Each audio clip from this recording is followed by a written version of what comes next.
représentés pour être exécutés. Vous voyez ce qu'on appelle des plans d'exécution où voilà, le dessin est en fin de compte un moyen pour émettre l'idée que le concepteur a donc en tête, il a imaginé, et il donne ce dessin comme moyen pour exécuter la chose, que ce soit un jardin, un bâtiment ou un objet industriel. Alors que très souvent, vous l'avez vu, pour un jardin, l'inattendu arrive, il y a l'environnement, le temps. Pour un produit industriel, il y a un prototype. Éventuellement, on fait d'abord une maquette, un prototype, et on passe de l'atelier à l'ordinateur ou à la table à dessin, mais on n'est pas coupé de la chaîne qui produira les choses. Pour l'architecture et pour l'urbanisme, apparemment, c'est tellement complexe qu'on dit, en fin de compte, on ne peut pas faire comme on le ferait pour un jardin, ou on le ferait éventuellement pour un objet industriel, ou produit industriellement. On considère que disons, les phases successives des gens qui vont donc concevoir l'architecture ne se verront pas, ou éventuellement se verront un peu comme une chaîne. Le précédent voit le suivant, mais le suivant ne voit pas le précédent. Alors du coup, j'ai très tôt considéré, si vous voulez, que l'architecture et peut-être même la mode, les vêtements avec lesquels nous nous habillons, peut-être même les objets que nous utilisons, ce sont des choses avec lesquelles on est donc en relation quotidienne, voire même, on pourrait dire, c'est peut-être des choses avec lesquelles on a un savoir-faire particulier. C'est-à-dire que tout le monde a plus ou moins transformé sa chambre euh, ou éventuellement fait des travaux de peinture. Tout le monde a en fin de compte peut-être réparé, bricolé un appareil ménager ou un ustensile. Et donc on pourrait dire que le propre de l'homme, c'est de connaître les objets et l'environnement dans lequel il est, c'est éventuellement de pouvoir se l'approprier en le transformant et peut-être donc en le transformant, de le transmettre à quelqu'un d'autre qui va donc voir un objet qui n'est pas celui qui a été conçu initialement, mais un objet qui a reçu non pas un imprévu, puisque c'est prévisible d'habiter un logement que vous avez fait pour quelqu'un, mais peut-être un aménagement imprévisible qui rendrait d'ailleurs l'idée que l'on avait de cette architecture par l'usage de démontrer qu'il y avait une autre façon de s'en servir. Et vous-même, voilà, dans la vie, vous vous habillez en achetant des vêtements qui sont fabriqués en grande série. Ces vêtements sont les mêmes pour tous et vous rencontrez par contre très rarement dans la rue quelqu'un qui est habillé exactement comme vous.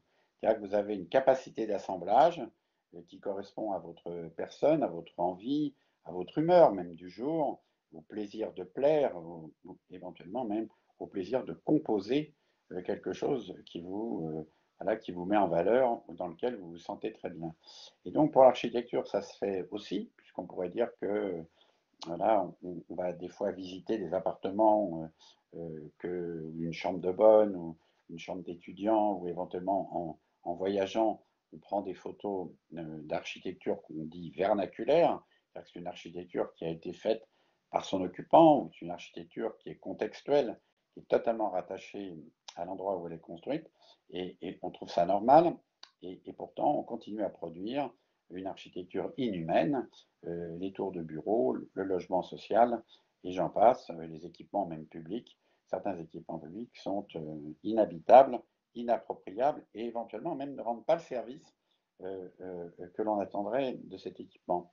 Vous voyez, on pourrait dire que l'hôpital est un endroit, en effet, où le soin est indispensable, et peut-être que la spécialisation du soin que vous allez recevoir est indispensable, mais la dimension psychologique, la dimension philosophique, ou même la dimension poétique qui est en vous, ne se retrouve pas dans cet équipement technique, et peut-être qu'une partie du soin serait aussi un soin qui vous remettrait peut-être dans un état où l'angoisse, le stress, éventuellement, je sais pas, même, vous voyez, l'acoustique pourrait tout à fait profiter en complément du soin, qui est un soin donc purement scientifique.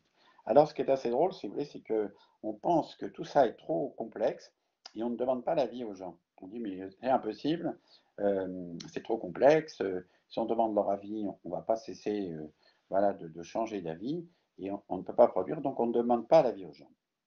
Et donc, vous l'avez un peu dit dans la présentation, comme vous l'avez vu, j'ai donc enseigné pendant longtemps, euh, parce que, en gros, je ne suis pas allé à l'école, enfin, je ne suis pas allé dans une école qui correspond à l'exercice de ma profession, et que je considère que j'apprends tous les jours quelque chose par le travail que je fais, et que voilà, c'est une sorte de formation permanente, puisque ce que j'ai appris à une certaine époque n'est peut-être plus d'actualité par rapport aux problèmes qui se posent aujourd'hui, et peut-être qu'en apprenant d'autres personnes, je me suis enrichi et j'ai donc une diversité de connaissances que l'école seule ne pouvait pas m'apprendre. Alors on dit toujours, non mais voilà, on ne peut pas, les gens d'abord ne savent pas, si on leur demande leur avis, ils ne vont pas être clairs, et si on les laisse faire, en fin de compte, rien ne se fera. Alors, vous l'avez vu dans votre vie, il y a des immeubles qui ont été construits, qui ont démoli, il y a des trottoirs qui sont refaits, qu'on refait 15 jours après. Donc, il n'y a pas que ma méthode qui entraînerait éventuellement un échec ou une façon d'être obligé de refaire la chose au prétexte qu'elle a été mal conçue. Quelquefois, moi, je fais des choses un peu par hasard, et ces choses par hasard révèlent un inattendu qui démontre que c'est peut-être comme ça qu'il fallait faire, et c'est le hasard de la rencontre d'une personne, d'une technique, d'un matériau, qui fait que d'un seul coup, une idée est arrivée, et jamais cette idée serait arrivée si j'avais été isolé du contexte. Alors du coup, c'est comment faire pour que d'un métier où on dirait, voilà, les gens n'ont pas leur mot à dire, on pourrait dire en fin de compte les habitants, et je pense, en utilisant ce mot, au mot habitant au sens général du terme.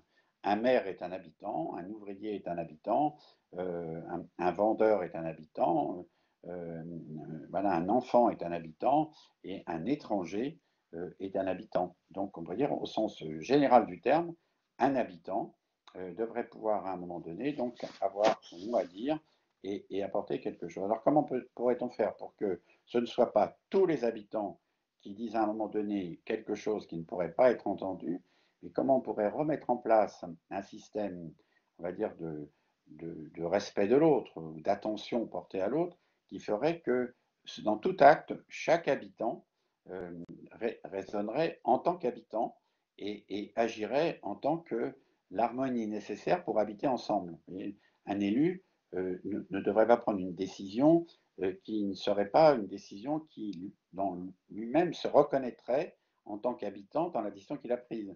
Quelquefois, il prend une décision considérant que ce qu'il a pris comme décision, c'est pour quelqu'un qu'il considère comme un habitant, mais lui-même n'est pas un habitant.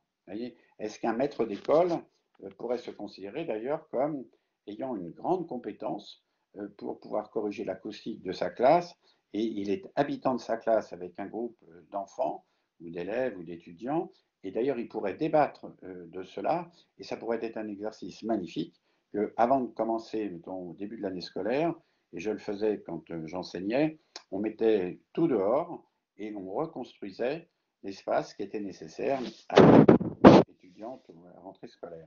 Alors comme je disais, vous avez vu, j'ai fait plusieurs tentatives, peut-être de faire l'école que je n'avais pas eue.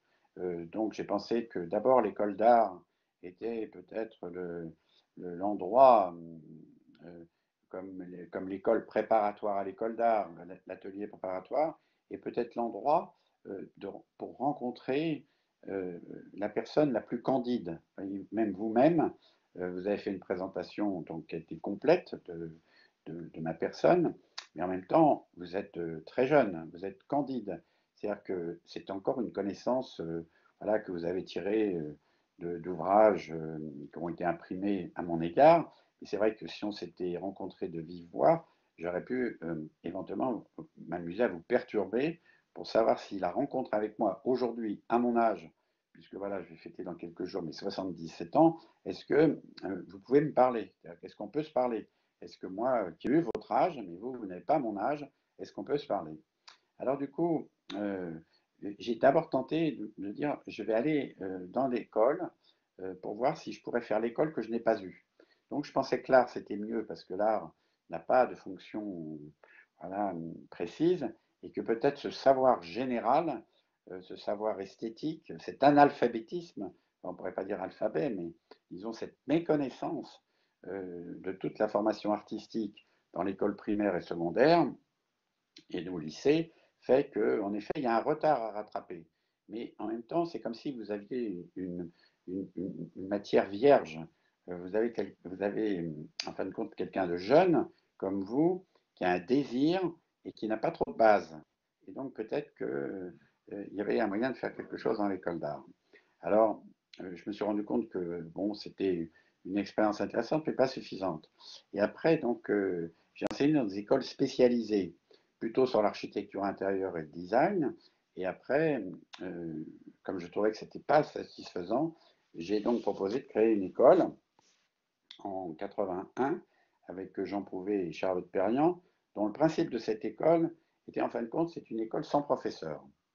Est-ce qu'on peut faire une école sans professeur où on dirait en fin de compte, on a un groupe d'étudiants qui se réunissent donc dans une école, c'est tout l'intérêt de l'école, une tranche d'âge qui se pose des questions sur son avenir et éventuellement sur sa place dans la société, qui se pose des questions qui sont des questions réelles, concrètes, mais on ne met pas en préalable un enseignement pour apprendre et en partie pour, disons, déformer ou orienter, mais on met l'élève dans une situation d'interrogation et dès qu'il a un sujet, alors on va chercher quelqu'un qui là est un enseignant et qui a un savoir spécifique, mais dont le savoir viendra épauler la question que l'étudiant ou l'élève se pose. Vous voyez, c'est tout de suite pour créer une relation de collaboration. Quelqu'un dit j'aimerais travailler, je sais pas quoi, sur un produit alimentaire ou sur un objet de transport écologique ou éventuellement sur je sais pas, un outil qui compléterait voilà, les outils qui existent aujourd'hui. Et dès qu'il a posé cette question, on considère que la question est suffisante pour qu'on mette autour de lui, en fin de compte, une sorte de collectif qui serait donc le collectif qui l'accompagne dans la réalisation de son désir. Et comme entre les deux, il faut quelqu'un, parce que entre cet élève commençant et ce professionnel venant l'aider, il y a un maillon manquant. L'idée, c'était de prendre un étudiant qui est donc fraîchement donc diplômé et qui pourrait être comme premier emploi un accompagnateur de cet étudiant qui se pose une question.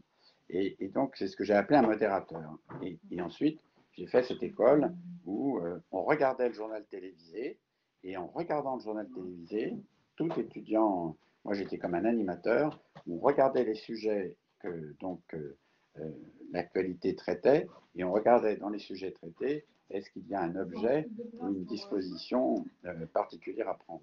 Et donc c'était très drôle parce que le premier mois, on n'a fait que de regarder la télévision, lire le journal, se mettre d'accord sur la société dans laquelle on était, et après, hop, on a trouvé des sujets. Mais les sujets étaient très très variés. Hein, je veux dire, certains travaillaient, je sais pas, sur l'emballage d'un produit alimentaire et d'autres, je sais pas quoi, sur un outil permettant à des gens qui récupèrent des matériaux de pouvoir assembler des choses qui ne sont pas assemblables. Alors j'ai fait ça et je me suis rendu compte que c'était quand même limité, mais j'ai beaucoup appris.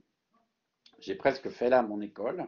J'ai formé des étudiants qui sont restés des amis. Je suis resté 3 ans et d'ailleurs tous ces étudiants ont été mes associés, qui ne sont pas vraiment des étudiants. Mais au bout de 3 ans, un corps de professeurs, donc voilà, voulant remettre de l'ordre un peu dans tout ça, remettre des modules avec des coefficients et autres, plutôt que de me battre sur une méthode à laquelle je ne croyais pas, j'ai préféré me retirer et laisser l'école donc fonctionner comme ça. Ce qui est assez drôle, c'est que cette école, dès qu'elle a un problème pédagogique, dès qu'il y a une grève, dès qu'il y a des questions, les étudiants viennent toujours me voir. À la rentrée, au mois d'octobre, il y a toujours un groupe d'étudiants qui pensent que bon, est-ce que je suis encore en vie? Et si je suis encore en vie, est-ce que je peux les voir? Et je redonne, vous voyez, un peu comme un vaccin. Et il s'est passé quand même 40 ans, on pourrait dire, entre l'ouverture de cette école et aujourd'hui. Et quand je les vois, j'ai presque l'impression de voir des gens qui me connaissent ou que moi je connais. J'ai l'impression de me retrouver dans la même situation que celle de 1980. Oui, c'est un peu ça. C'est comment faire pour qu'on redonne du sens aux choses.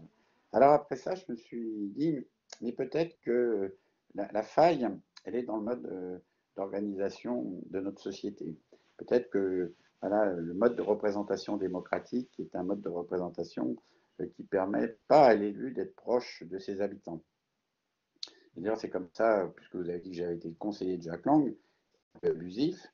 Il m'avait rencontré quand j'ai fait l'école, parce qu'il était ministre de la Culture, et quand j'ai démissionné, il m'a, on pourrait dire, utilisé, ou il a voulu que je travaille avec lui pour justement rapporter ce que le terrain, ou ce que lui, dans sa fonction, soit de maire de Blois, soit de ministre de la Culture, ne lui rapportait pas. C'est-à-dire quelqu'un qui pourrait lui faire remonter, ou tout au moins lui dire que ce que on décide, ce qu'on appelle l'exécutif en politique, n'est pas applicable, est irréalisable, voire même ne fonctionnera pas, ou ne correspond pas à la demande. Alors j'ai fait ce travail-là donc pendant, je sais pas, vous avez dit donc de 83 à 93, il y a eu les alternances, et ensuite j'ai décidé du coup de réellement faire mon métier et de dire ben, puisque j'ai appris, c'est comme si j'avais fait presque 20 ans, à 15 ans, non 20 ans après la sortie de l'école, est-ce que je suis apte à expérimenter sur le terrain? Et donc là, j'ai décidé donc de faire des petites choses et d'être peut-être espiègle ou d'être en capacité d'inventer, puisque la chose est petite, voire la chose n'est pas dans un secteur trop concurrentiel ou trop compétitif, et on me laissera tranquille, voire peut-être de faire des choses que personne ne veut faire parce qu'elles sont non rentables et trop compliquées. Donc j'ai fait plein de petites choses, mais au fur et à mesure, chaque fois, je ne refaisais jamais la même chose, mais la chose suivante s'appuyait toujours sur la chose précédente. En philosophie, ça s'appelle l'incrémentalisme. C'est-à-dire que c'est en fin de compte, chaque acte est un acte peut-être pensé, ou peut-être un acte irresponsable ou impensé, mais quand l'acte est fait, il entraîne l'acte suivant. Il n'entraîne pas tous les actes d'un seul coup. Il y a une sorte comme ça, disons, d'aller et retour. Je regarde ce que j'ai fait, je regarde les effets de ce que j'ai fait, et je regarde même d'ailleurs les effets que ça a eu sur moi pour pouvoir aborder l'acte suivant. C'est une sorte de, comme ça, on pourrait dire, d'agir en marchant. Hein, ça s'appelle comme ça s'appelle faire en marchant. Voilà. Alors du coup, c'est sûr que ça peut gêner certaines personnes de dire mais on ne sait pas où on va. Alors j'ici, on sait très bien où on va, mais on ne sait pas ce qu'on fait. Alors que des fois, les gens savent ce qu'ils font, ils ne savent pas où ils vont. Moi, c'est l'inverse. Moi, je sais tout à fait où je vais aller, mais je ne sais pas par quel chemin je vais y aller. Et les différents chemins que je vais utiliser, je vais entraîner avec moi des personnes totalement inattendues et peut-être même un jour quelqu'un qui prendra ma place. Vous voyez, quelqu'un qui pourrait dire, mais ça y est, j'ai trouvé ma place, et j'ai plus besoin de vous, et du coup, je m'en vais. Et donc, quelquefois d'ailleurs, on dit, mais c'est incroyable, tu t'en vas alors que ça n'est pas fini. C'est fini pour moi. Ça n'est peut-être pas fini au sens où on l'entend, mais c'est fini pour moi. Et donc, pour moi, c'est une façon justement de mettre le pied à l'étrier, d'aider quelqu'un qui n'a pas eu cette formation, d'aider à rentrer dans la vie par une autre voie. Donc, je n'ai jamais vécu comme voilà, comme une sorte de, disons, de rejet en disant, j'ai plus besoin de toi. Au moment où on me dit j'ai plus besoin de toi, c'est peut-être le plus beau des compliments qu'on puisse me faire. Si j'ai plus besoin de moi, c'est que j'ai joué mon rôle. Alors du coup, j'ai fait plein de choses et j'ai commencé à prendre des bâtiments qui existaient et dire peut-être qu'un bâtiment qui existe, plutôt qu'en concevoir un complètement nouveau, peut-être que le bâtiment qui existe, il parle. Il ne parle pas au sens de la parole, mais il parle au sens qu'il est porteur d'histoire, il est porteur éventuellement d'un handicap, il n'est pas stable au feu, il n'est pas étanche à l'air, il n'est pas étanche à l'eau et tout, mais il parle. Voyons, je porte attention à l'architecture qui existe, et éventuellement, si je ne peux pas la garder, je la démonte, mais je la réemploie. Voyez, je ne la réhabilite pas, mais je la réemploie. C'est-à-dire que je prends voilà, je porte attention à cette architecture et pendant que je la démonte, d'ailleurs, je la découvre dans ses parties cachées pour la remonter autrement. Et en la démontant, et non pas en la démolissant, en la démontant, j'associe des gens d'ailleurs qui n'auraient jamais pensé qu'en démontant les choses, on pouvait apprendre comment elle était construite et peut-être le remonter autrement. Alors j'ai fait beaucoup de bâtiments, des reconversions de bâtiments industriels en lieu de culture, en logement, en équipement public, même d'ailleurs en commerce. J'ai tenté de démontrer que, mettons, un centre commercial qui ne marchait pas, eh ben, on ne savait pas la table rase de ce centre commercial, on le démontait et éventuellement on le réutilisait en le remontant autrement pour être conforme peut-être aux normes actuelles. Et puis lentement, j'ai même fait une école. Un jour, j'ai même fait une école primaire où j'ai créé une école primaire. Je me suis dit peut-être que j'avais rencontré des parents qui voulaient créer une sorte d'école à la maison. L'école à la maison, c'est complexe. On n'a pas le droit de faire chez soi l'école pour d'autres enfants que les siens. Et donc, j'ai inventé ce qu'on appelle une maison qui fait l'école à la maison, mais dont la maison est la maison des parents et non pas la maison d'un parent. Donc, pour pouvoir non pas déroger à la règle, un peu quand même, mais ce n'était pas le but. Le but, c'était est-ce qu'on peut se réunir et faire une école qui serait une école donc pas comme les autres, où peut-être qu'il n'y aurait pas de classe, peut-être que faire des cours dans une école primaire, c'est peut-être choisir à chaque fois l'environnement qui correspond à la matière, ouais, ou qui correspond à ce que l'on veut transmettre. Vous voyez, est-ce qu'un cours de sciences, ce qu'on appelle le SVT, est-ce que le cours de SVT devrait être toujours dehors, par exemple? On ne peut pas faire un cours de SVT dans une classe devant une cage où il y a un hamster et un noyau d'abricot, ou je ne sais pas quoi, d'avocat trempant dans l'eau pour montrer comment ça germe. Mais on pourrait faire un cours, je ne sais pas, sur peut-être, je sais pas quoi, la démocratie ou les droits civiques et autres. Ce serait peut-être mieux d'aller le faire dans une mairie, par exemple, ou dans un lieu public, pour voir quels sont les lieux publics qui permettent aux gens de se réunir et de se connaître. On pourrait faire sur l'économie, on pourrait le faire dans un supermarché et éventuellement dans un petit commerce pour montrer la différence et quelle est la raison pour laquelle le supermarché a détruit le petit commerce et ainsi de suite. Et puis il pourrait y avoir en effet simplement une grande pièce avec une cheminée et dans un coin, je sais pas quoi, un évier avec un réfrigérateur et on peut se réunir autour de cette grande table pour peut-être collectivement parler de ce que l'on a appris et pourquoi pas avoir des petites alvéoles, des petites alcôves pour pouvoir se replier parce que des fois on a envie d'être avec les autres et des fois on a envie d'être seul. Donc j'ai fait cette école à Arles. J'ai recruté moi-même les élèves. Je voulais travailler sur des enfants de 9-13 ans, qui est l'âge complexe de la puberté, et je voulais faire une classe unique, une classe de 9 à 13 ans, et non pas trois classes de 9 à 13 ans, considérant que euh, voilà, c'est l'âge où on n'avance pas tous à la même vitesse, les filles et les garçons entre eux, les filles entre elles, et peut-être qu'il y a un temps qui est un temps de repos ou un temps de distance par rapport à l'école, puisque voilà, on est travaillé par d'autres choses peut-être que ce qu'on doit apprendre à l'école. Donc cette école, pareil, je l'ai faite et je l'ai quittée, puisque certaines personnes pensaient qu'ils pouvaient prendre la suite. Donc elle n'est pas tout à fait pareille, mais elle est quand même sur un socle qui correspond à ce que j'ai fait. Alors j'ai même fait pareil pour des piscines, pour des équipements sportifs. Comme je disais, l'équipement sportif c'est compliqué. Donc j'ai même fait une piscine sans eau, voyez, de dire pourquoi les piscines existent. Est-ce que c'est pour nager? Est-ce que c'est pour se montrer nu? Ou est-ce que c'est pour voilà, se mouiller? Donc j'ai essayé à un moment donné de voir est-ce que le hammam, la salle de gymnastique et éventuellement le café, le bar pour draguer, exemple, est-ce que pourquoi il n'y a plus de bar dans les piscines? Et peut-être que pour certaines personnes, c'était l'endroit pour pouvoir sa voisine ou son voisin. J'ai donc travaillé sur des objets où j'ai retourné la situation, où j'ai démontré, mettons, que la piscine, contrairement à ce qu'on croit, elle est très dangereuse sur le plan écologique, puisqu'elle chlore de l'eau, et cette eau, on est obligé de la rejeter tous les jours, et donc elle est consommatrice énormément d'eau, elle pollue les eaux naturelles et autres, et j'ai donc démontré qu'on pouvait peut-être faire une piscine où on pourrait avoir un couloir de natation qui serait un couloir végétalisé et dont le couloir lui-même, euh, disons, déchlorerait l'eau. Voilà. Donc, est-ce qu'on peut avoir une végétation au travail, comme on dit, plutôt qu'un jardin qui ne sert à rien? Alors j'ai fait ça plein de choses. Bon, ben, comme vous voyez, la vie, ça dure 45 ans, quoi, une vie professionnelle. Et je suis arrivé un peu au bout.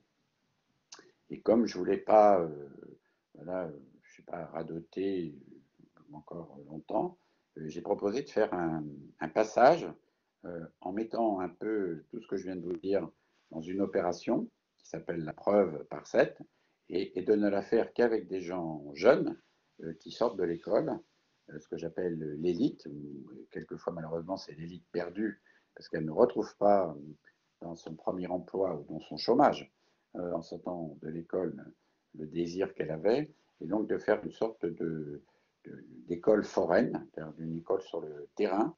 Et pourquoi j'ai appelé ça la preuve par 7? Parce que je voulais que chaque acte fasse la preuve de quelque chose. Donc ça, c'est le mot preuve. Et 7, bon, c'est un peu pour faire un pied de nez sur la preuve par 9. Et puis en même temps, 7, c'est les 7 jours de la semaine. Et donc, et puis voilà, c'est un chiffre très symbolique. C'est un chiffre qui était le Z avant, et le Z était la 7e lettre de l'alphabet. Donc, et le Z est très particulier, c'est le 0, maintenant c'est la dernière lettre de l'alphabet et tout. Et donc je voulais 7, et j'ai choisi 7 échelles, de prendre, mettons, un village, un bourg, une ville, une métropole, une commune de banlieue, un département d'outre-mer et un cas répété qui est une chose, mettons une école fermée ou une gare fermée.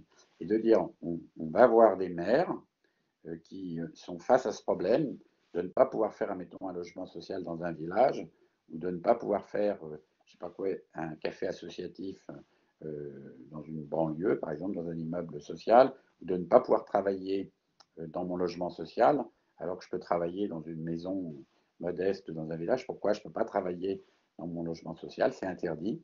Et donc, de faire le tour des maires, de prendre des sujets, d'avoir un maire, un aménageur, un acteur social, et de mettre en fin de compte un jeune sortant de l'école à l'épreuve de cette réalité et faisant la preuve qu'en portant attention, et c'est ce qu'on appelle, vous l'avez dit dans ma présentation, ce que j'appelle la permanence architecturale, ou la permanence d'habitant, ou d'être un habitant permanent, de considérer que celui qui conçoit ou celui qui accompagne la réalisation d'une opération ne peut pas le faire s'il n'est pas lui-même immergé dans le contexte dans lequel la chose se passe. Et donc c'est en même temps comme une école de terrain qui oblige d'aller voir la chose plutôt que de donner des modèles et des exécutions, en même temps qui crée un lien social, parce que très souvent il y a des gens qui sont abandonnés, isolés, peut-être au même titre qu'un étudiant sortant d'une grande école, et peut-être d'avoir par là un échange entre un étudiant qui aura travaillé sur un village pour faire un logement social pour un berger, par exemple. Est-ce qu'un berger peut habiter un logement social avec 1000 moutons? Ça n'existe pas. Et donc, ça s'appelle une ferme. Mais la ferme était un logement social. Mais aujourd'hui, comme toutes les fermes ont été transformées en résidence secondaire, un jeune berger qui voudrait s'installer, il ne peut pas habiter avec ses bêtes. Puis dans le même temps, on dit il faut rapprocher le vivant et il faut donc être plus proche des animaux. Alors, on a un berger, c'est idéal, on ne peut pas faire mieux, quoi. Et en plus, il fait un métier qui est écologique. Il emmène ses brebis paître dans les alpages. Pendant ce temps-là, son logement est libre, donc il pourrait le louer l'été, puisque dans les alpages, il y a l'été, et ainsi de suite. Et puis, quelqu'un qui, je sais pas, qui est en banlieue, et on travaille, mettons, sur la construction d'un nouveau lycée. Est-ce qu'un jeune, un enfant, pourrait avoir un point de vue sur ce que devrait être un lycée d'enseignement général en banlieue parisienne? On pense que non. On pense que l'adolescent, et voire même l'enfant, n'a pas de point de vue. C'est-à-dire qu'il subira, mais il n'a pas de point de vue. C'est pas qu'il aura le droit de tout changer. Il a un point de vue. Et on porte attention à ce point de vue. Et on appelle ça le lycée avant le lycée. C'est-à-dire qu'on habite un terrain sur lequel sera construit le lycée avant que le lycée soit construit. Et donc c'est un peu comme un grand camp de camping où des enfants, des anciens profs, des parents, des élus, voilà, des techniciens et tout, expérimentent ce que pourrait être un lycée. Et on l'a vu au moment de la pandémie, c'était totalement imprévisible, mais comme tout le monde disait qu'on ne pouvait pas se réunir dans quelque chose de construit, nous, on a été le seul équipement qui est resté ouvert, puisqu'on n'avait pas de mur ni de toit. Donc on avait que le terrain, et donc c'est assez drôle, c'est devenu le lieu où on a pu se réunir alors que plus personne ne pouvait se réunir, parce que au-delà d'un certain nombre, les équipements collectifs étaient fermés. Voilà, alors je suis ouvert aux questions, parce que c'est un peu fleuve, comme on dit, ce que je vous ai présenté.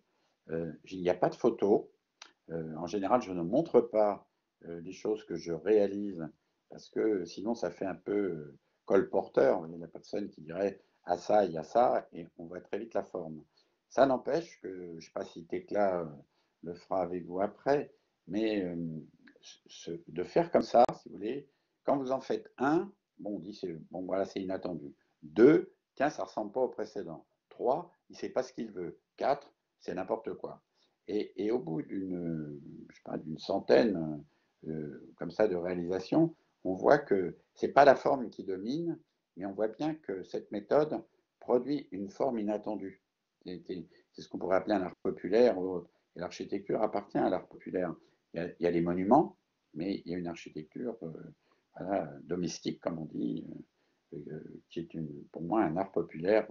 On le voit bien quand on voyage dans les pays donc, du monde, que l'architecture, elle est des fois faite même sans architecte. Alors du coup, elle est même souvent faite sans architecte, quand elle est de bonne qualité. Alors du coup, on pourrait se dire, tiens, quelle forme ça produit? Et ça produit une forme inattendue dans laquelle on retrouve le sens des choses que je vous ai développées. Et donc, je ne montre jamais de photos, mais on pourrait dire qu'après les questions, je pourrais vous envoyer, ou je sais pas, à Tecla ou à vous, si vous le demandez, une clé USB, comme on dit, sur laquelle je mets des photos totalement dans le désordre de ce que j'ai fait, et je le montre toujours à la fin d'une conférence. En disant, bah, tiens, vous voyez, quand je vous ai parlé de ça, c'est ça, ça c'est ça, ça c'est ça. C'est plutôt a posteriori et non pas a priori. Voilà. Donc, je ne sais pas si je suis dans les temps. Comme on a une difficulté de communication, votre professeur, la Tecla, devait m'appeler. Et après, comme ça, j'entendrai les questions. Je décroche mon téléphone pour voir si c'est bien le cas. Non. Et donc, comme je ne vous entends pas, je pense qu'on va faire comme pour la présentation. Euh, je vais entendre les questions que vous me posez.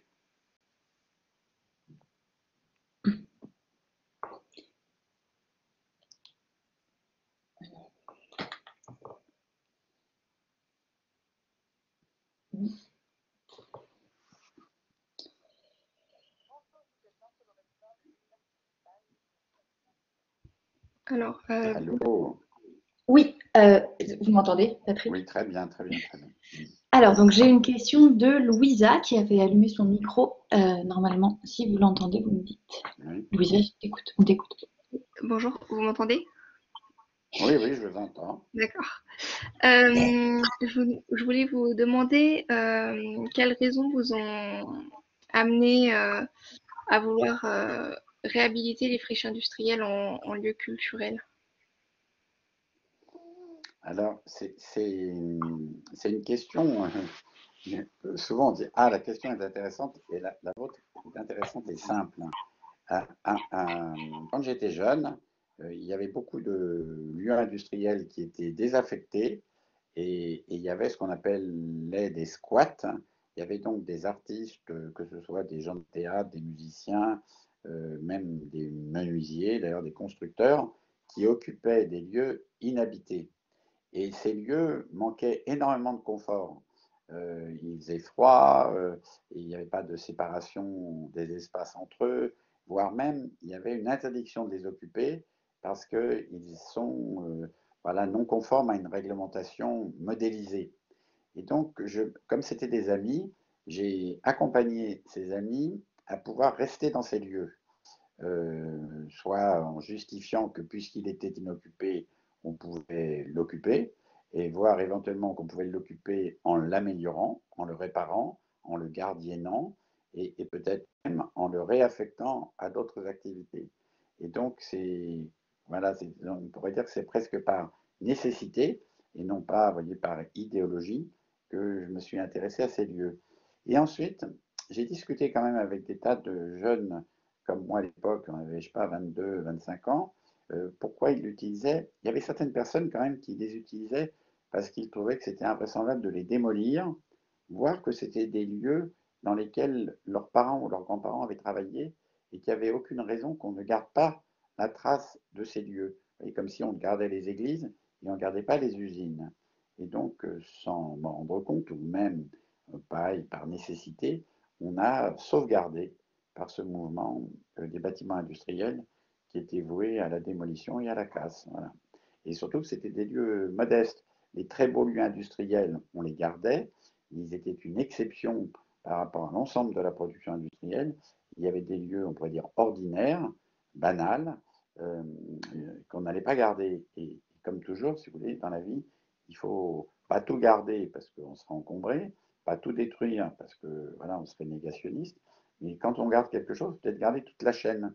Il faut garder le monument, et puis il faut garder peut-être la maison, la masure, et pourquoi pas le centre commercial. Et je disais d'ailleurs en riant, peut-être que vous vous occuperez de défendre un tout salon, un Cure Center ou un McDo, quoi. Peut-être qu'un jour, euh, voilà, certains diront, mais ça a fait partie de notre vie, ou de la vie de nos parents, et donc il faut le garder, quoi. Le centre Leclerc, il faut le garder, quoi. Voilà, c'est la raison pour laquelle j'ai travaillé dans l'industrie, mais en même temps, c'est aussi, pour justifier un peu tout ce que j'ai dit, c'est là où j'ai rencontré tous ces métiers différents. Parce qu'entre le constructeur, serrurier, peintre, qui occupait le peintre décor de théâtre, ou le peintre en bâtiment, voilà, ou le metteur en scène et autres, ben, quelquefois tous ces métiers étaient côte à côte. Les gens avaient le même âge, ils n'avaient pas eu la même formation, ils avaient un désir d'être ensemble, quoi. Voilà, c'est une époque assez extraordinaire, quoi. C'est extraordinaire, quoi. C'est en 65, hein. Voilà. D'accord, merci beaucoup. Alors, est-ce qu'il y a d'autres questions, et notamment des personnes qui ont préparé l'intervention de Monsieur Bouchin?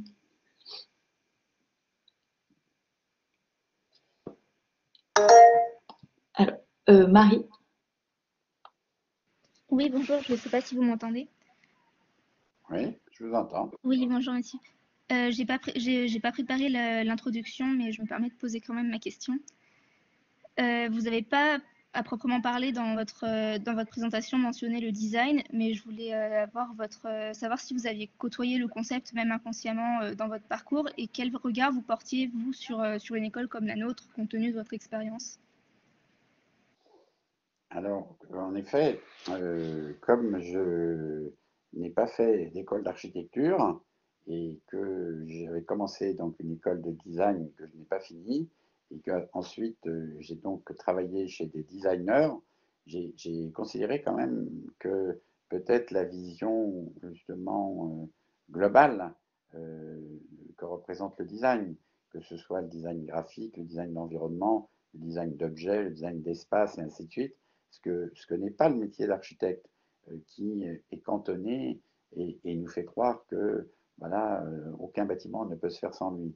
Et à l'époque, j'avais même défendu l'idée que énormément d'objets à l'intérieur de l'architecture, que les architectes conçoivent, étaient des objets industriels. D'abord, il y a des outils, des échafaudages, énormément de choses qui sont faites par des designers. Et ensuite, il y a des composants, comme on dit, je sais pas, les composants électriques, la plomberie, les tuyaux, les machins, ainsi de suite. Tout ça, sans le design, il n'y aurait pas d'architecture.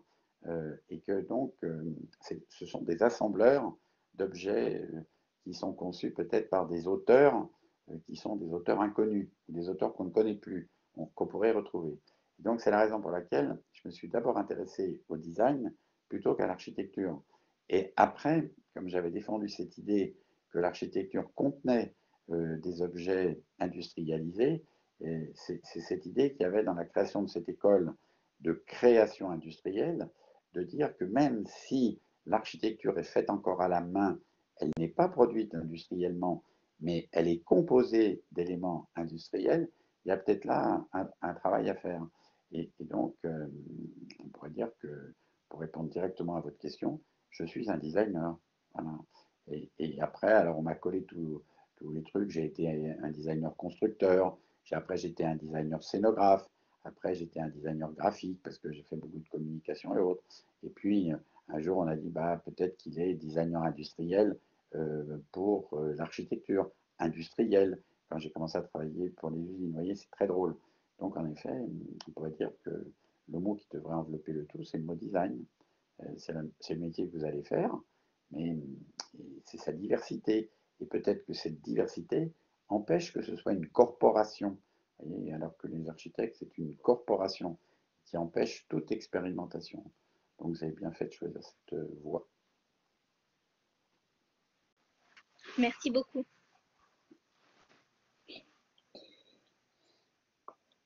Alors, est-ce qu'il y a d'autres questions? Victoria, vas-y. Bonjour, je voulais vous demander si, selon vous, comment l'architecture s'invite en politique? Comment l'architecture S'invite en politique? Ah oui, c'est une bonne question aussi. Parce que quand vous avez déjà sûrement visité des sites archéologiques, où vous avez vu des livres d'archéologie, vous avez vu quand un archéologue fouille, d'ailleurs c'est le terme, un site, il ne retrouve pas grand-chose. Il retrouve des fondations, des ustensiles, éventuellement quelques aliments parce qu'il y a eu des déjections et autres, des fosses septiques, des puisards, je ne sais pas quoi. Et donc avec très peu d'objets ou avec très peu de relevés, parce que des fois il ne reste pas grand-chose, on arrive à comprendre quelle société ou quelle organisation sociale a produit ce type de construction. Et on remonte, on dit bah, il devait être pêcheur, chasseur, éventuellement ils vivaient en petite communauté, ils avaient des lieux partagés et ainsi de suite. Les sépultures étaient de telle façon et de telle façon. On s'aperçoit, si vous voulez, que l'architecture, ou disons l'urbanisme, on peut appeler ça comme ça, ou le design, puisque quand il y a des petites cuillères, sont des éléments qui permettent de faire des hypothèses sur ce que le modèle d'organisation sociale. C'est la politique. Voilà. Donc l'architecture, la ville, les infrastructures, le paysage sont l'expression d'une organisation politique, au sens où voilà, les hommes sont obligés de s'organiser entre eux pour pouvoir vivre ensemble. Et donc, c'est ça qui est assez drôle, c'est souvent quand on me critique, ou que moi je porte des critiques sur les choses que l'on fait, je dis, mais imaginez-vous un archéologue dans un siècle ou deux faisant une fouille sur un équipement qui a été construit en l'an 2000, quelle image ou que dira-t-il de cette organisation sociale? Et des fois, on pourrait dire, tiens, c'est vrai, on pourrait dire que c'est le chaos, qu'il y avait beaucoup d'argent, qu'il y avait du gâchis, que voilà, il y a eu des destructions, et contrairement à d'autres époques où on reconstruisait avec les objets déconstruits, où on construisait les fondations de la construction suivante sur la fondation de la précédente, on pourrait dire que nous, en fin de compte, on élimine, on détruit, on broie, ou voire éventuellement, on fait disparaître. Voilà. Et donc, il n'y a pas d'architecture sans expression politique. Voilà. Alors après, il y a une forme, et la forme, elle correspond aussi à peut-être un mode de consommation, ou un mode disons, de représentation. On verra peut-être l'arrivée de l'informatique quand on fera des fouilles dans 2 siècles dans l'architecture, par exemple. On verra que la conception a quitté peut-être la conception manuelle pour arriver à une conception voilà, immatérielle ou virtuelle. Donc, elle est politique, mais tout ce qu'on fait est politique. Voilà. D'accord, merci beaucoup.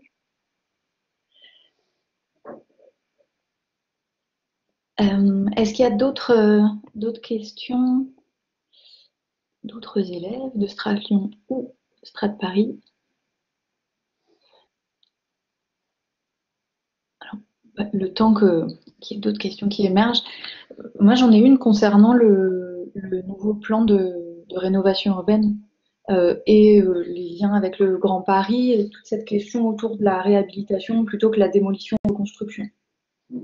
Est-ce que vous voudrez bien nous parler un peu de ça? Oui, alors déjà, il y a cette idée, celui qu'il y a Paris, qui est la ville-centre, et puis il y a le Grand Paris, qui est la périphérie de Paris. Voilà, comme vous le savez, Paris a été constitué au cours des siècles, son enceinte s'est élargie, mais voilà, on peut dire encore que Belleville, c'est Belleville, et puis, je sais pas quoi, Vincennes, c'est Vincennes. Il y a quand même, c'est comme si la banlieue n'avait pas d'histoire. Et donc, moi, je pense que le Grand Paris, il est une sorte d'agglomération de, de- d'entités municipales, de communes, qui vont garder leur statut communal. Et donc, peut-être que voilà, on va avoir un Grand Paris qui, plutôt que d'être unifié, pourrait révéler justement cette richesse de la périphérie, puisque on pourrait dire qu'il y a une richesse foncière, immobilière, voire, comme je disais tout à l'heure, de bâtiments qui permettent de faire des choses que Paris ne peut plus faire, qui risquent d'être maintenant fossilisés.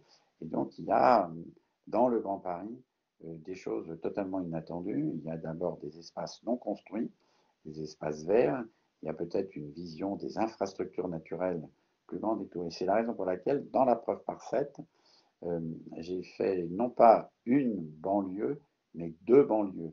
J'ai pris deux communes totalement différentes, Gennevilliers et Bagneux, et j'ai essayé donc de démontrer qu'elles étaient toutes les deux de même taille, 40 000 habitants, ce qui est une grande ville.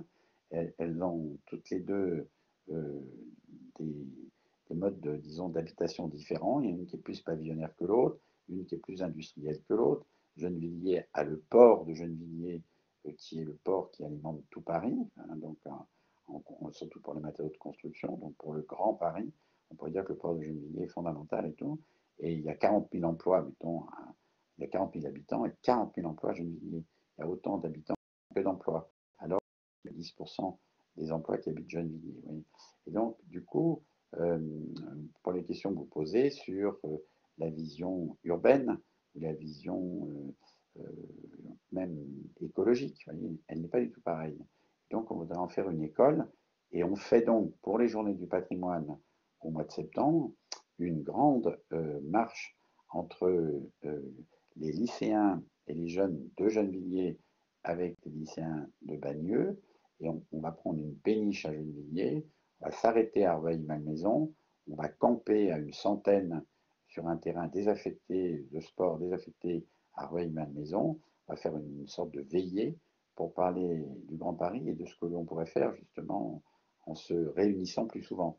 C'est-à-dire en disant peut-être qu'on pourrait voyager déjà à l'intérieur du Grand Paris pour mieux se connaître et peut-être regarder avec plus, disons, d'acuité et d'attention sur tout ce qui se fait sur le territoire du Grand Paris, plutôt que de voyager, comme on va peut-être moins voyager. Peut-être qu'il y a des gens qui ne voyagent pas, jamais ou pas. On pourrait dire, tiens, ben, ils ont de la chance, ils vont donc pouvoir voyager dans le Grand Paris. Alors, je ne sais pas ce que ça donnera, ça s'appelle le Grand Voyage. Et on pourrait se voir donc après les Journées du patrimoine le 10 parce qu'on fait une grande fête à Bagneux. Voilà. Et concernant donc cette question de démolition, reconstruction qui est un peu prônée par le plan Borloo, et l'alternative que vous proposez, est-ce que vous voudriez bien nous en parler un petit peu? Alors, comme vous l'avez sûrement entendu et vu, c'est un mouvement qui commence à prendre sa place. Il y a des collectifs d'architectes, d'ingénieurs qui font ce qu'on appelle du réemploi, c'est-à-dire qui donc démontent, conservent et redonnent pour un réemploi. Donc, en effet, c'est infime, ça doit représenter 0,1% de ce que l'on démolit et jette, mais c'est l'amorce d'un mouvement auquel je crois. Et ensuite, il va y avoir en effet des opérations de démontage et de réemploi sur éventuellement les deux communes sur lesquelles je fais donc l'opération de la preuve par 7, c'est de mettre à l'épreuve pourquoi on ne peut pas réemployer plus. Voilà.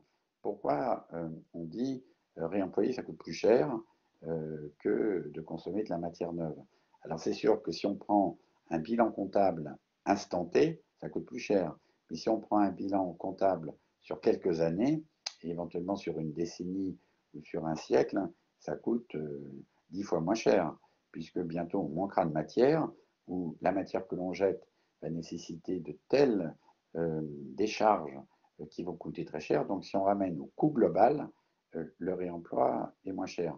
Et donc comme le but de la preuve par 7, c'est peut-être de démontrer par la preuve que ça coûte moins cher, et que comme on n'a pas le droit de réutiliser des matériaux, puisque les compagnies d'assurance ne veulent pas qu'on réutilise un matériau qui a déjà servi, puisqu'ils n'auraient pas la garantie de pouvoir être conforme aux normes en vigueur. Ce qui est très bizarre, si vous voulez, c'est qu'on peut restaurer un château, restaurer Notre-Dame, et là, il y a une obligation de réemployer, voire d'employer la même pierre que celle qui a été utilisée au XIIe ou au XVIIe siècle. Et pour le logement social, et là, les assurances ne disent rien, et pour le logement social, on pourrait dire qu'il n'y a pas d'histoire culturelle, il n'y a pas d'histoire sociale, on jette le tout. Et donc, vous voyez, c'est toujours de rapprocher les choses. Pourquoi pour Versailles, pour Notre-Dame, et même pour la restauration d'une petite maison dans le cadre du Grand Paris qui serait classé monument historique, le réemploi est obligatoire, et pourquoi pour la réparation d'un logement social, le réemploi est interdit. Et donc c'est un travail en effet politique, c'est un travail qui s'appuie sur le droit, sur les règles et sur les règles communes. Une loi est une loi qui est donc pour l'intérêt de tous, ne peut pas être simplement pour les monuments historiques. Donc ça va être compliqué, mais pour répondre à votre question et même donner envie à vos élèves, c'est l'avenir. Et les places sont libres, parce que c'est plus complexe, en effet, il faut se remettre un peu plus, mais l'avenir est là. L'avenir n'est pas dans la consommation effrénée d'acier et de glace collée. Merci pour cette réponse.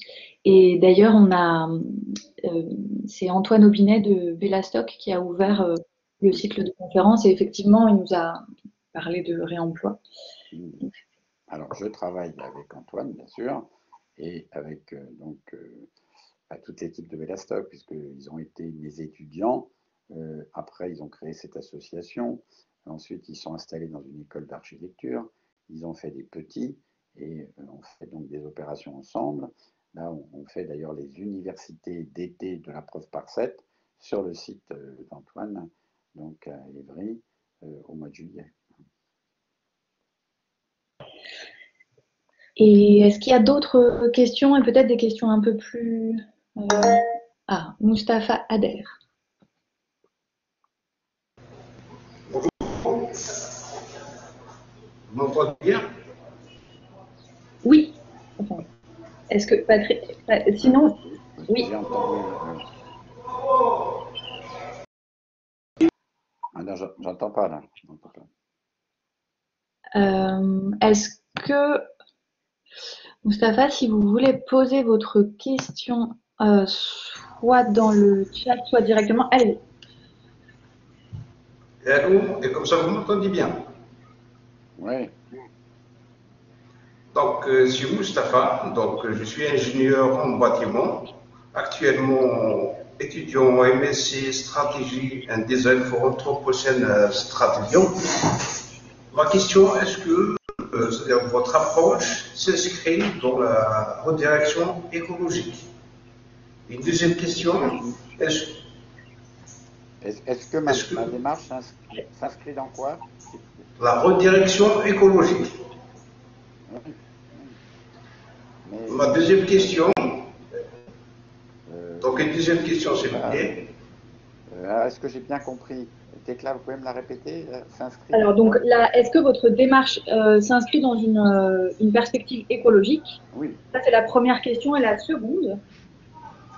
Donc la deuxième question, dans votre action de réhabilitation, est-ce que vous tenez compte d'une action d'adaptation aux conséquences du réchauffement climatique pour les structures que vous réhabilitez? Oui, bien sûr. Et merci. Non, mais j'ai compris.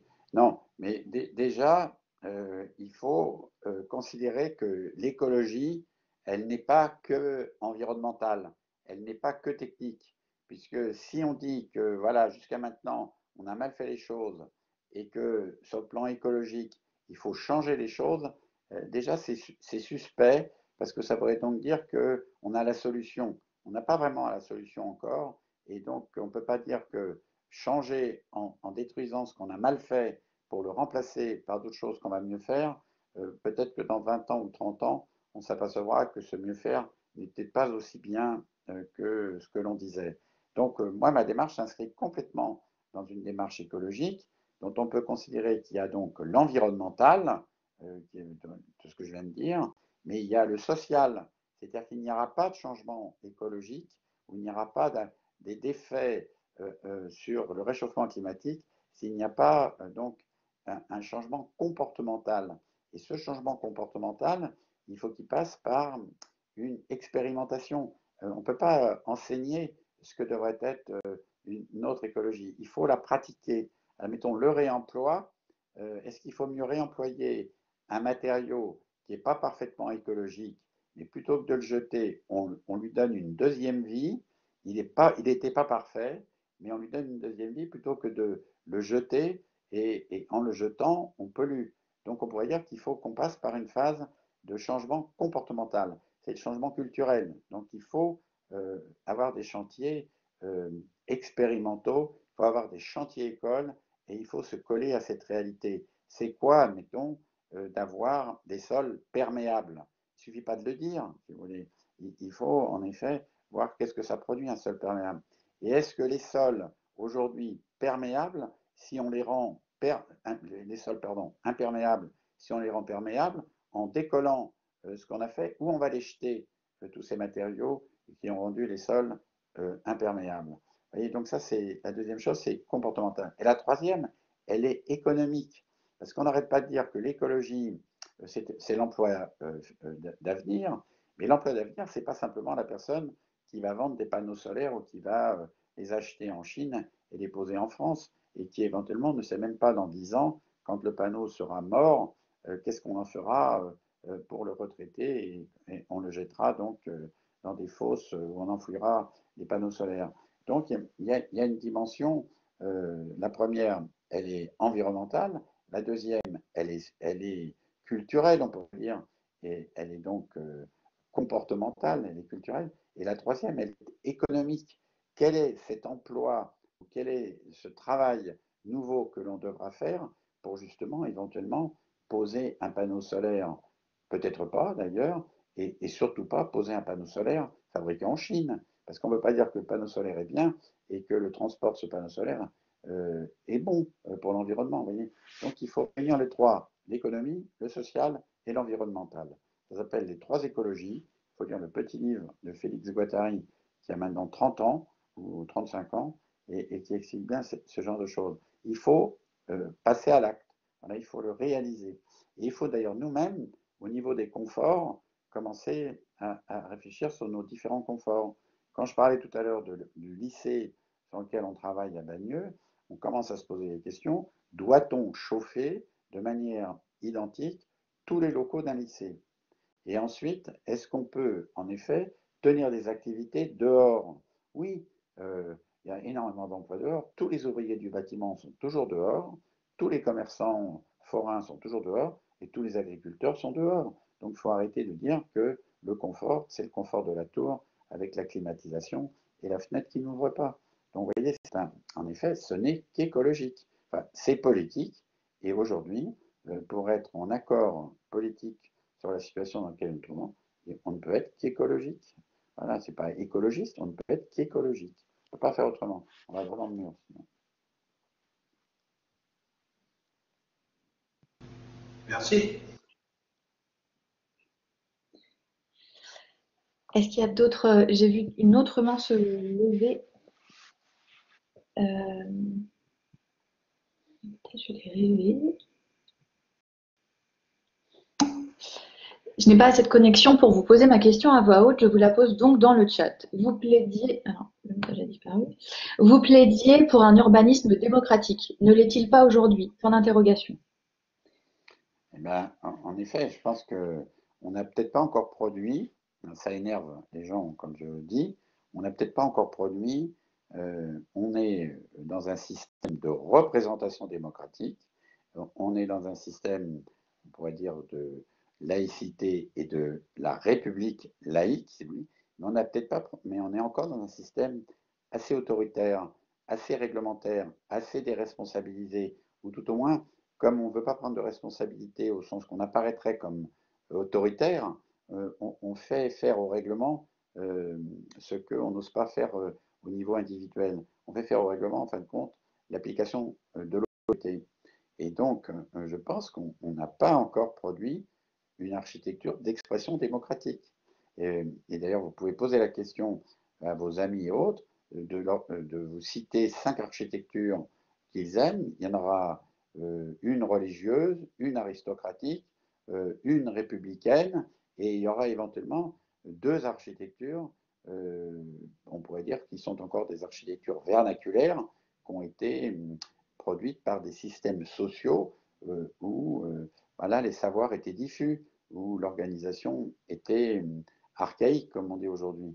Et donc, rarement, alors vous verrez un jour peut-être une architecture d'exception, vous dira, tiens, peut-être que la cité radieuse de Le Corbusier est une architecture d'expression démocratique. C'est faux. Il n'y a pas plus autoritaire que la cité radieuse de Le Corbusier, par exemple. Vous voyez, on ne peut pas dire qu'on veuille habiter une machine. Voilà, c'est le contraire d'une machine. Et donc, je pense qu'on est au balbutiement d'une démocratie, et si on ne la pratique pas, on peut la perdre. On regrettera, parce qu'aujourd'hui, on a une possibilité de faire les choses, d'expérimenter, et on croit qu'on ne peut pas le faire. Donc, un urbanisme démocratique, eh ben, est-ce que les villes, vous voyez, qui sont des schémas directeurs, des grandes infrastructures et tout, en effet, il faut une vision à long terme, mais il est loin d'être un urbanisme démocratique. Voilà. Et peut-être que là, d'un seul coup, cette peur du retour à la campagne, on dit attention, maintenant les gens disent ah, c'est l'étalement urbain sur le plan écologique, c'est pas bon, on n'en sait rien. Est-ce que la métropole est bonne écologiquement parce qu'elle est dense, et est-ce que le diffus est mauvais parce qu'il il consomme du territoire? Il faut le vérifier. Moi, je pense qu'il faut passer à l'acte. D'ailleurs, je prends un grand plaisir de la liberté que le système républicain dans une démocratie représentative me permet d'avoir. Donc, je ne suis pas le seul. Il faut que tous on fasse comme ça.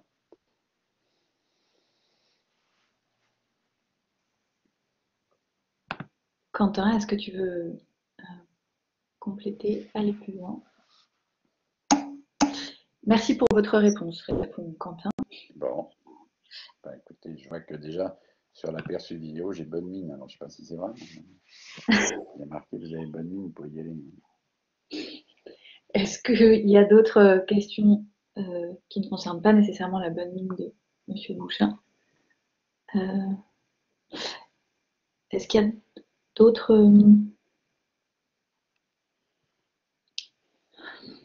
Moi, j'en avais une, notamment sur... Ah, Frédéric. Bonjour. Oui.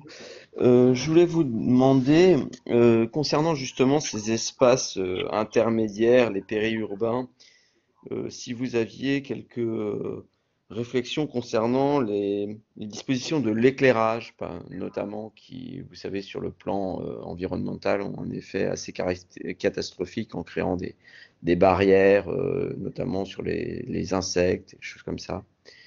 Et en général, tous ces phénomènes de multiplication de barrières, vous savez, comme en Sologne, qui tentent à empêcher la circulation des bêtes, et on voit partout beaucoup une prolifération de grillages trop étroits pour que les organismes puissent passer au travers, et donc il y a très peu de perméabilité des espaces les uns par rapport aux autres. Alors que curieusement, on trouve dans les villes des abris pour certaines espèces du fait que c'est un certain refuge par rapport aux traitements qui sont utilisés dans le domaine de Donc la transition souple entre espaces est peut-être La circulation paraît peut-être un élément important finalement dans la révision de la façon dont on habite. Bon, alors c'est un sujet très important parce que bon, ça n'a pas été dans la présentation de ce que j'ai fait, mais j'ai fait avec Gilles Clément et Vincent Renard pendant 3 ans une étude sur ce qu'on appelle les délaissés urbains, donc ce qui n'est pas reconnu comme tel. Vous voyez, c'est au niveau là, du règlement d'urbanisme, tout est classé. On dit que ça c'est affecté à ça, ou ça pour le moment c'est un espace vert, c'est un espace naturel, et ainsi de suite. Et donc, on a bureaucratisé le marquage au sol. Et donc, on avait fait un inventaire de ce qu'on appelle les délaissés, qui fait que ça échappe au classement.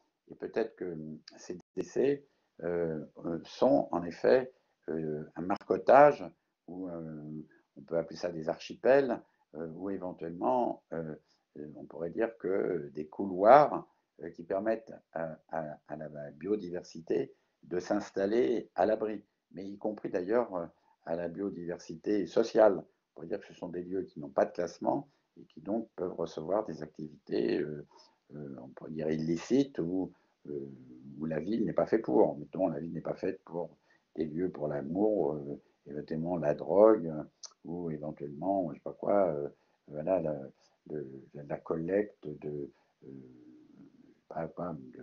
de plantes ou d'animaux et autres. Et donc on avait fait l'inventaire de ces délaissés et on avait abordé donc les sujets d'ailleurs que vous avez levés, comme la lumière, éventuellement donc l'électricité, l'enterrement, l'enfouissement des lignes électriques et qui font que des fois on a de l'électricité résiduelle dans la terre et que les informations que cette électricité résiduelle envoie par rapport aux arbres, mettons qu'on plante dans les villes, l'arbre que l'on plante aujourd'hui est un pur décor, il ne produit pas, il ne répond pas donc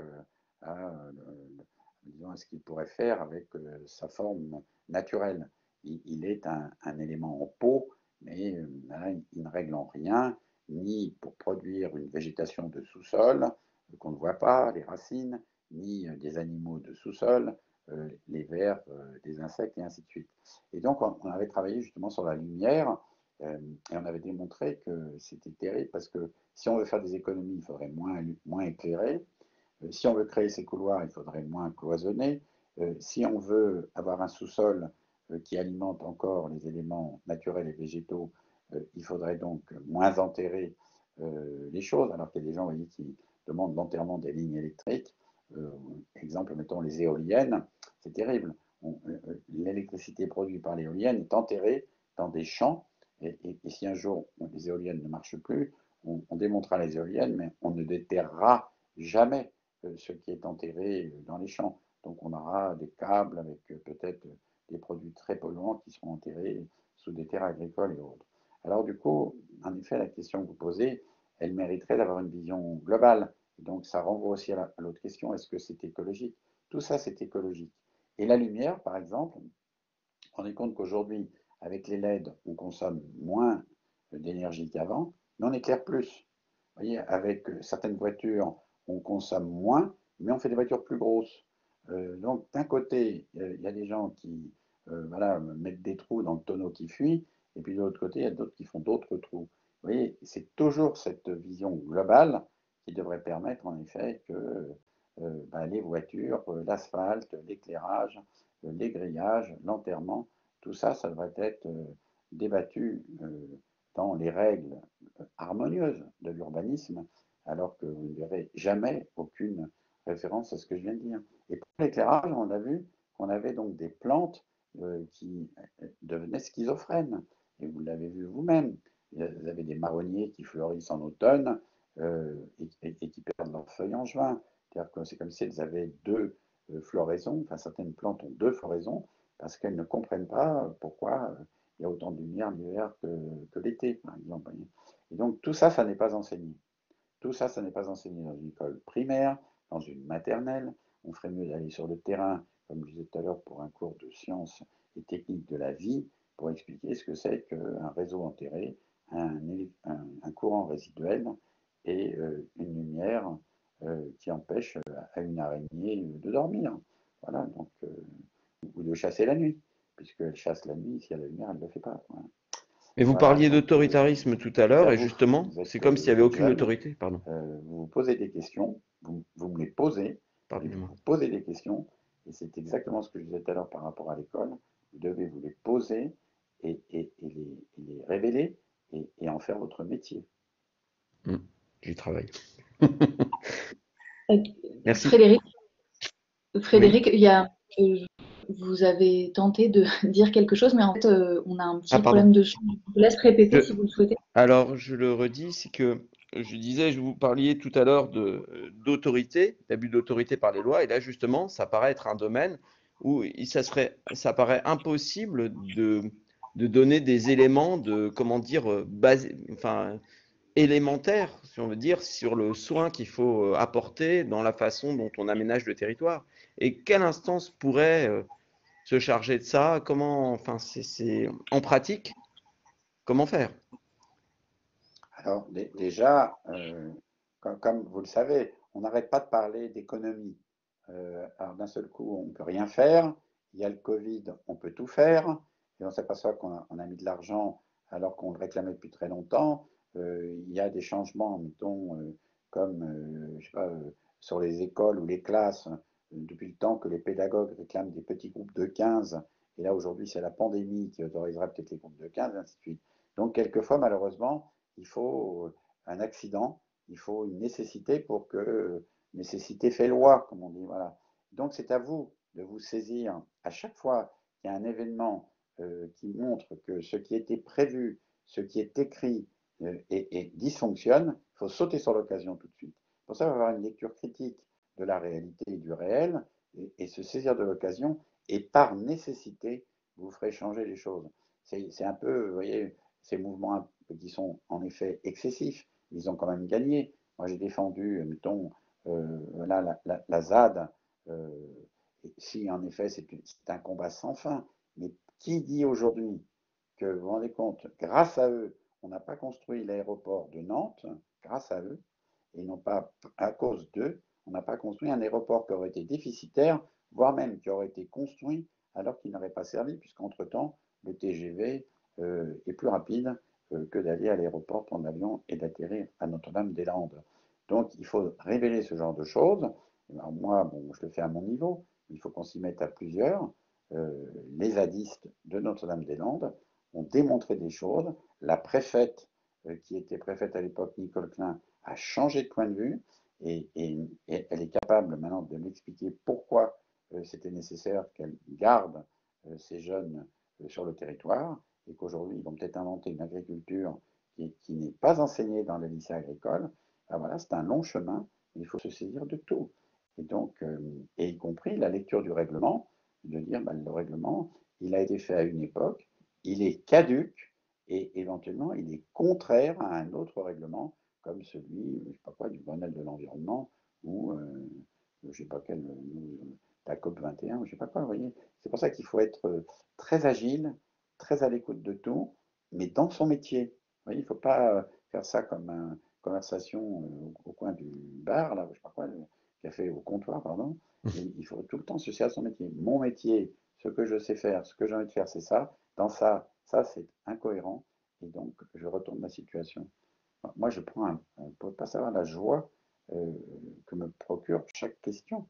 C'est pas du tout je ne vis pas du tout ma vie comme un truc que j'ai sur la tête et tout. Au contraire, c'est tous les matins, je suis aiguisé par la situation. Donc, alors vous qui êtes jeune, vous devez en profiter. C'est à vous de changer la situation. À peu près jeune. Et C'est la raison justement, d'ailleurs pour laquelle j'avais accepté cette conférence.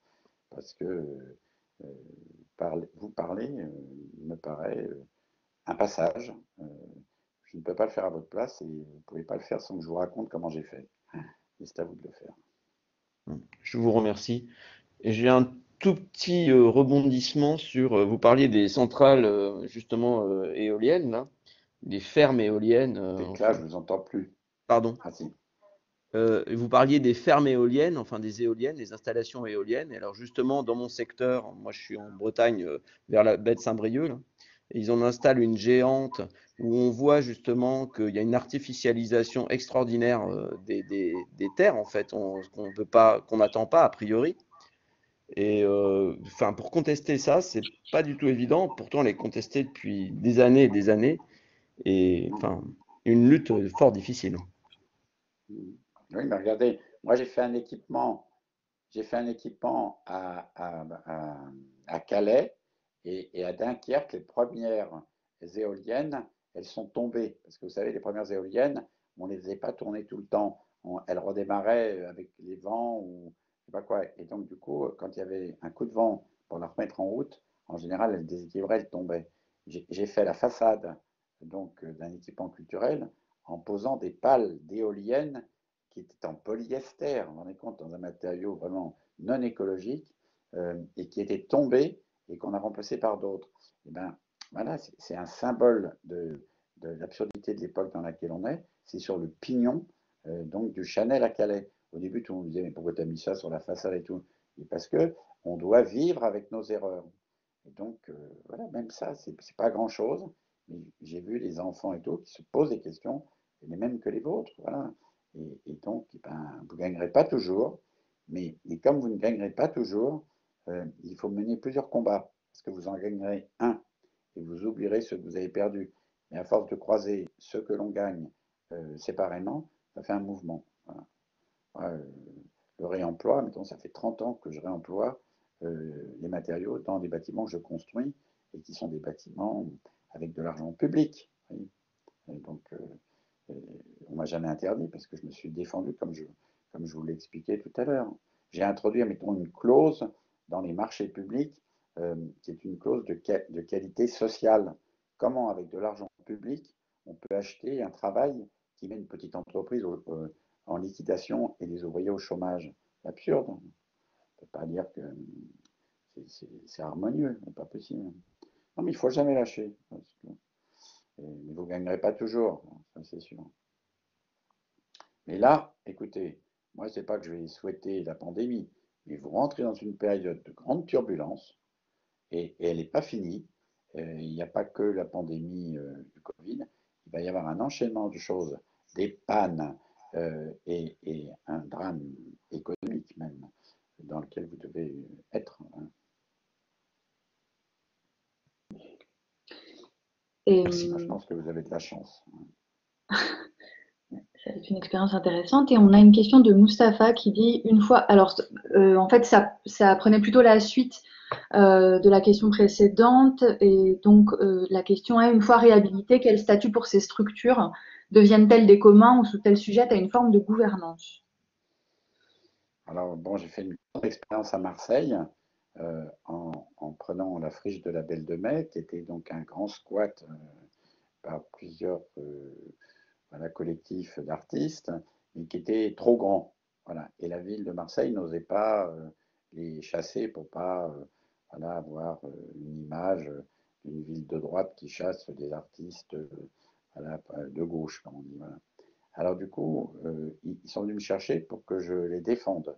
Donc moi, j'ai proposé à la ville, en effet, un autre mode de gouvernance. Je dis, si vous voulez garder des artistes auxquels vous ne voulez pas parler, parce que voilà, ça ne fait pas partie de vos critères, mais que vous voulez les garder, moi, je suis prêt à être cet intermédiaire pour les garder. Et donc, on a créé une société coopérative d'intérêt collectif qui est de droit tout à fait normal. C'est une société anonyme. Ça a été fait d'ailleurs par un cabinet conseil de la ville de Marseille. Et cette société coopérative a eu donc par bail amphithéotique, c'est-à-dire la propriété, l'usage de 45 000 mètres carrés. C'est 4 hectares et demi quand même en centre-ville à Marseille pour 45 ans. Et donc du coup, eh ben, on a sauvé donc tous les artistes pour 45 ans. Ils ont été eux-mêmes les aménageurs de ces 45 000 mètres carrés. Et comme c'était trop grand, on a tout de suite convenu qu'on ouvrirait ces mètres carrés à des activités autres qu'artistiques. On y a mis une crèche, une zone pour y faire des activités ludiques, comme on dit. Les gens du quartier n'avaient pas de square ni de toboggan et autres. Après un mur d'escalade, et après on a fait des salles de sport. Après on y a mis un restaurant et tout. Et donc tout ça ne serait pas venu à cet endroit-là si nous n'avions pas, nous, décidé de gérer ces 45 000 m² de manière démocratique. Donc c'est possible. La ville de Marseille était ravie, et en partie Marseille a été capitale européenne de la culture par cette expérience. Vous voyez que donc même la ville a été remboursée, on pourrait dire, de cet abandon ou cette liberté qu'elle nous avait donnée. Donc j'ai dérogé à rien, je n'ai utilisé que des outils existants. Donc tout ça, on ne l'apprend pas. Vous voyez, on n'apprend pas ce que c'est qu'un bail emphytéotique, on n'apprend pas ce que c'est qu'un service d'intérêt économique général, on n'apprend pas ce que c'est qu'une société coopérative, on n'apprend pas tout ça. Donc on ne peut l'apprendre que confronté au sujet, donc sur le terrain. Moi-même, je l'ai appris là. Hein. Je ne suis pas allé à Marseille en ayant une idée préconçue. La seule idée que j'avais, c'était de défendre les artistes, c'est tout. Ça, c'est la voie. Mais le chemin, je ne savais pas par où passer. Est-ce qu'il y a d'autres questions?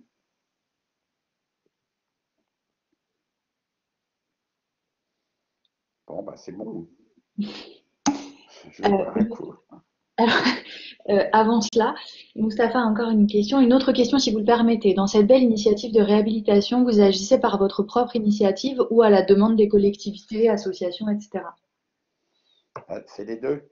C'est-à-dire qu'à notamment à Marseille, c'est pas moi qui ai décidé en 92 ou 13 d'occuper des usines désaffectées, qui étaient les usines de la Saïta, qui fabriquaient du tabac, pas des cigarettes, pardon. Et voilà, ça allait au début parce qu'il y en avait plein, puis après ça s'est raréfié, et à un moment donné, ils ont commencé à avoir peur. Ils sont venus me chercher parce que j'en avais fait d'autres ailleurs, mais j'avais jamais fait aussi grand. Et donc j'ai accepté parce que ça correspondait à franchir une étape que je n'avais jamais franchie.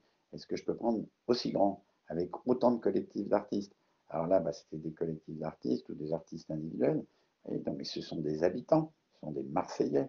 Et c'était dans un quartier très pauvre, il y avait des gens qui réclamaient une crèche, et quand ils ont su qu'on allait peut-être avoir le terrain ou de la place, c'est une association. Mais cette crèche, elle ne fréquentait pas les artistes. Et du coup, ce n'était pas une crèche pour les artistes, c'était une crèche pour le quartier. Et donc, c'est tout ça qui fait que l'un entraîne l'autre. C'est ce que je disais tout à l'heure dans l'incrémentalisme. C'est très surprenant. Le restaurant, il s'appelle Les Grandes Tables, ils font 250 couverts jour. On aurait dit, tiens, il y a un promoteur privé qui veut installer un restaurant. Ben, d'abord, il ne serait pas venu, parce que c'est un quartier difficile. Et on aurait dit, mais vous marchez sur la tête. On ne fera pas 250 couverts jour à la friche de la Belle de Mai. Mais aujourd'hui, ils font 250 couverts. 13 emplois, ou je crois, 30 emplois.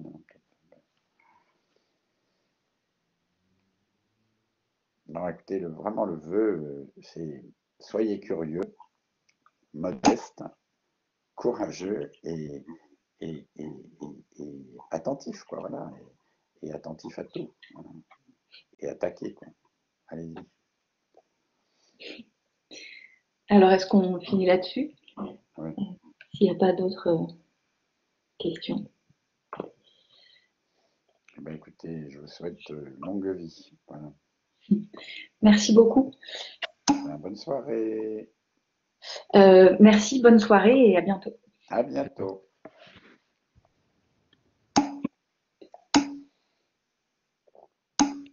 Merci beaucoup. Au revoir. Merci, au revoir. Bonne soirée. Au revoir.